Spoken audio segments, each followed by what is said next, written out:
Osebno ne verjamem, da se ljudje rodimo dobri ljudje ali pa da se rodimo slabi ljudje.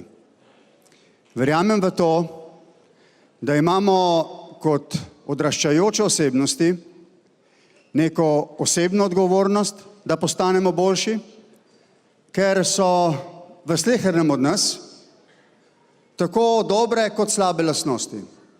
Kot sem že rekel enkrat, angeli in demoni. Kar se tiče naše osebne odgovornosti, gre za to, čemu in komu damo prednost.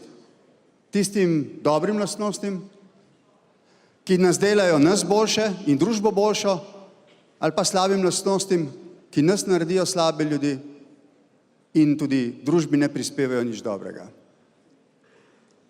Če obstoji dober človek, če obstoji nekdo, ki pooseblja to angelsko lastnost, je tukaj Nik.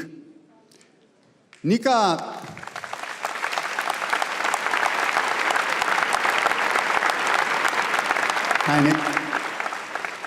sem prvič videl na televiziji pred 6-7 leti, takrat sem bil predsednik vlade, kmalu po prevzemu, vse je šlo narobe.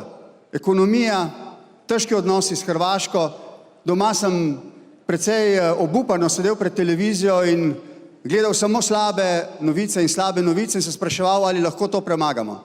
In potem so zavrteli filmček o Niku, ki je ležal na mizi in je pokazal, kako lahko brez nog in brez rok se postavi sam po koncu. In takrat se spomnim, da sem jokal, ampak Nik, kot sem ti rekel včeraj, nisem jokal zaradi neke usmiljenosti, ampak sem jokal zaradi ganjenosti, ne zato, ker si bil šibek, ampak zato, ker si tako zelo močan.